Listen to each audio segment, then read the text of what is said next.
Hey everyone, welcome to this quick intro on Biopython, an amazing toolkit that makes it super easy to work with biological data using Python. Whether you analyze DNA sequence, reading protein structures, or parsing gene bank files, Biopython has you covered.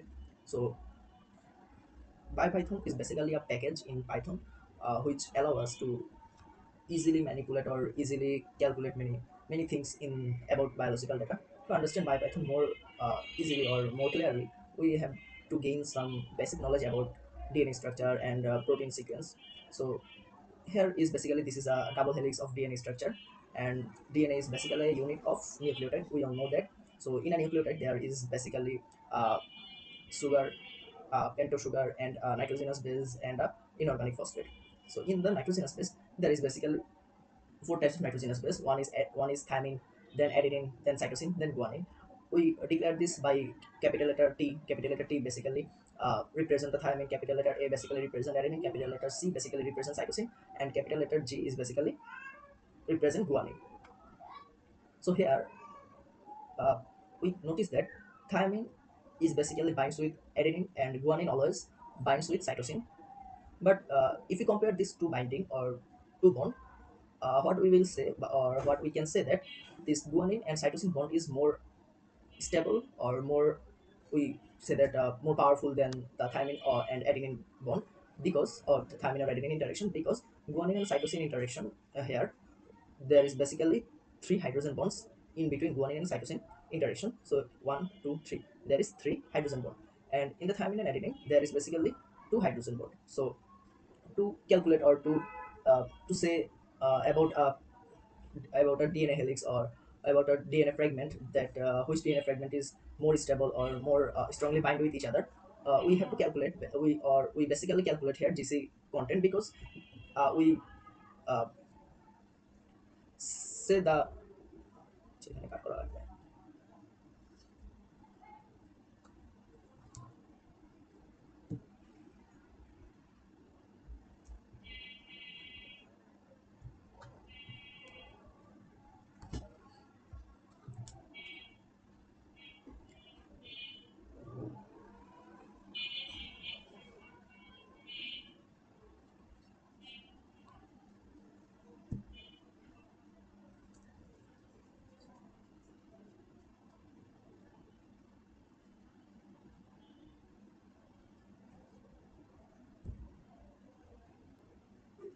so here if we want to declare or want to presume about some DNA fragments, that which DNA fragment is more stable, here we mainly calculate the GC content, because the more GC content in a DNA helix or DNA structure, the DNA fragment will be more stable, because guanine and cytosine here is this interaction, in this interaction there is basically three hydrogen bond.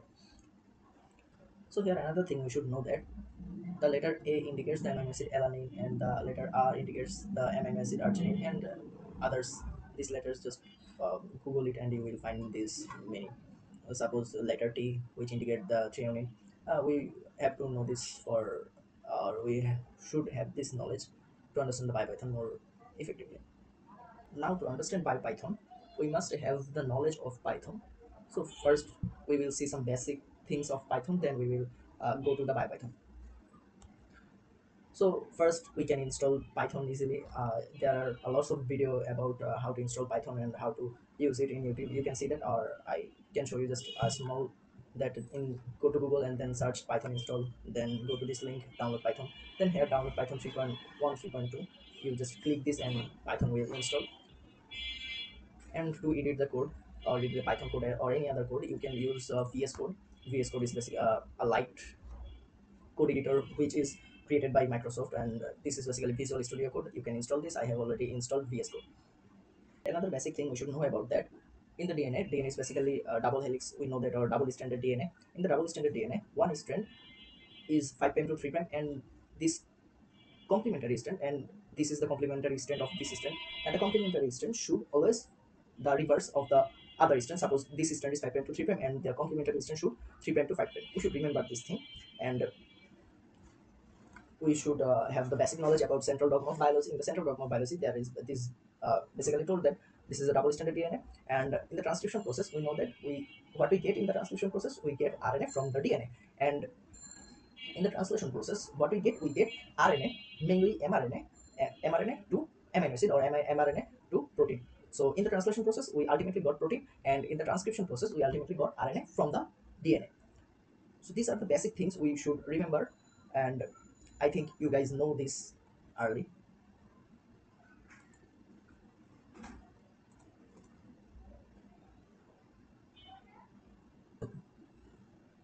And if we notice here that adenine always binds with thymine, thymine always binds with adenine, and let's say cytosine always binds with guanine, or guanine always binds with cytosine.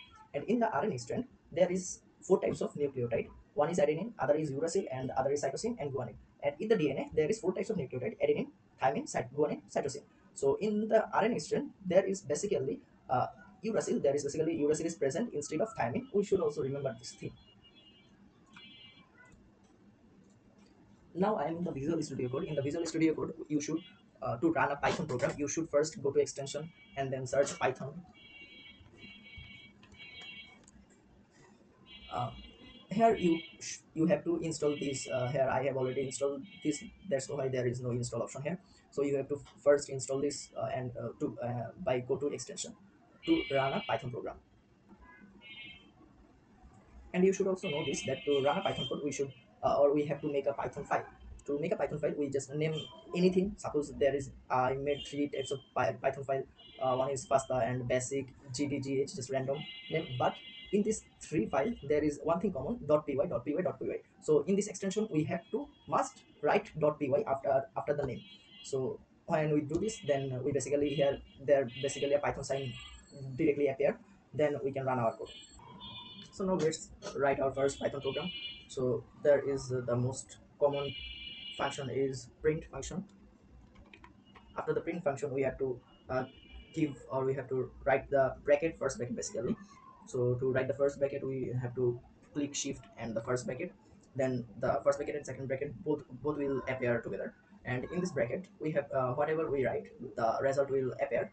And let's say we will or we want to write a sentence. To write a sentence, we have to keep the sentence in between two quotes. So we can use double quote, or we can use here single quote. So let's take double quote, and in this double quote, whatever we write, we will get that result. Let's say write my first Python program. Sorry, my first Python program. Then we just run this by this triangle button. Just click this, and we will see that here my first Python program, and we will get this my first Python program. So whatever we write, just let's say we delete this and again run this, then we will see the updated string. And in the Python, the whatever in between the double quote or single quote, we say that as a string. So here my first Python program, or let's say my first Python program, or my first AMM, this is a string. And there is another most common and very easy term in Python or in programming language, is basically comment. What is that? This is basically comment. Oh, so comment, why we have to use comment? Comment is basically, suppose you write a code, and the other person read your code, and he does not know what you want to do in this code, or what you use that function or other function or others modules in your code. To understand the reader, to better understand the code, we use our programmer basically comment, use comment. So there are basically two types of comments in Python. Or we can comment out the whole, or we can comment out any part of our code by just use this symbol. Use this symbol. So here, just let's say that this is our code, and let's say this is our code, my first Python code, and we can run this and we will get the result. But if we comment out this, let's say we comment out this by this symbol, then we won't get the result. Let's say again we run this Python or run this program. Let's You can see that this program is not give any result, because we comment out this. And when we comment a program or comment a part of any program, this don't harm any of our code. And there is basically a shortcut to comment out a code or comment out something, just anything. Suppose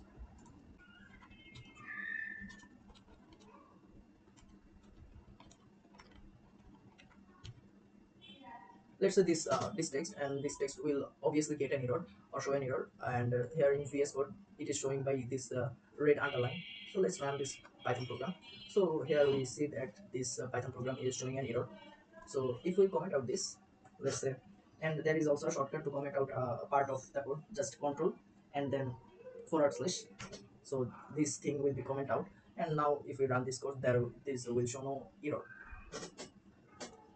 And here, so comments are basically used to write something which the programmer does not want to execute. This can be used to mark author name, date, or the way the programmer think to write the code. And there is also another way to comment out. It is basically multi-line string, using multi-line string. Multi-line string, basically here we use three string, and then here we use three string. So this is basically this is now comment out, and if we run this Python program, here it don't show any error, and it show this print function result.